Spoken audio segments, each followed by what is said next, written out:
అత్తమ్మ టీవీలో ఈరోజు అల్లం రసం ఎలా తయారు చేయాలో నేర్చుకుందాం. దీని తయారీ కోసం కావలసిన పదార్థాలు: అల్లం చిన్న ముక్క, ధనియాలు 1 టీ స్పూన్, జీలకర్ర 1 టీ స్పూన్, నిమ్మకాయ సైజ్ అంత చింతపండు. ఇవన్నీ రెడీగా పెట్టుకోండి. ఉప్పు రుచికి సరిపడా, పంచదార 1/2 టీ స్పూన్, పసుపు చిటికెడు, ఎండుమిర్చి 2, కొత్తిమీర 2 రెమ్మలు, కరివేపాకు 2 రెమ్మలు, నూనె 1 టీ స్పూన్, వెల్లుల్లి రెబ్బలు 2, తాలింపు దినుసులు 1 టీ స్పూన్,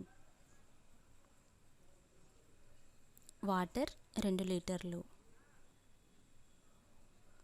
ఇప్పుడు తయారీ విధానం నేర్చుకుందాం. ముందుగా ఒక మిక్సీ జార్ తీసుకొని అందులో అల్లం, జీలకర్ర, ధనియాలు వేసి బాగా గ్రైండ్ చేయాలి. మెత్తగా వచ్చేంత వరకు ఇలా గ్రైండ్ చేసి పక్కన పెట్టుకోండి. ఒక డీప్గా ఉన్న బౌల్లో వాటర్ తీసుకొని అందులో చింతపండు వేయండి. రుచికి సరిపడా ఉప్పు వేయండి. ఇవి రెండు కలిసేలాగా బాగా మిక్స్ చేయాలి. అంటే బాగా పిసకాలన్నమాట. చింతపండు రసం బాగా దిగాలి. అలా వచ్చేంత వరకు బాగా స్క్వీజ్ చేయండి.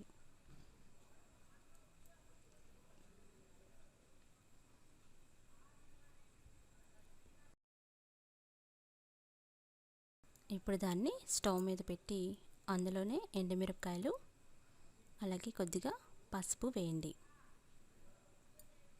2 ఎండుమిర్చి వేస్తే సరిపోతుంది. ఇప్పుడు అందులోనే కరివేపాకు వేయండి. ఇది 5 నిమిషాల పాటు ఇలా బాగా మరగబెట్టాలి.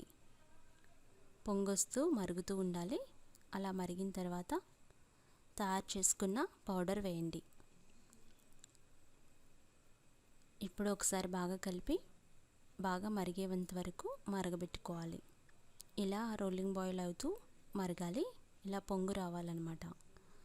పొంగు వచ్చేంత వరకు బాగా మరిగించుకోండి.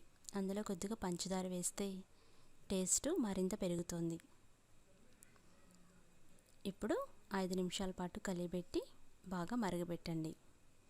మనం తయారు చేసుకున్న అల్లం, ధనియాలు, జీలకర్ర పొడి ఈ చారులోకి దిగి బాగా టేస్ట్ రావాలి. అంతవరకు బాగా మరిగించండి. ఇప్పుడు తాలింపు కోసం కొద్దిగా నూనె వేడి చేసి అందులో తాలింపు దినుసులు వేసి బాగా వేయించండి.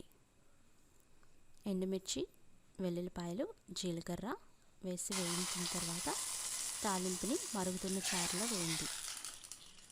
అంతే, ఎంతో రుచికరమైన వేడివేడి అల్లం చారు రెడీ అయింది. ఇది ఏదైనా ఫ్రైకి కాంబినేషన్ లాగా ఎంతో బాగుంటుంది. అన్నంతో పాటుగా ఈ అల్లం చారుని రెడీ చేసుకొని సర్వ్ చేసుకోండి. మరికొన్ని రెసిపీస్కి అత్తమ్మ టీవీ సబ్స్క్రైబ్ కాగలరు. ధన్యవాదములు.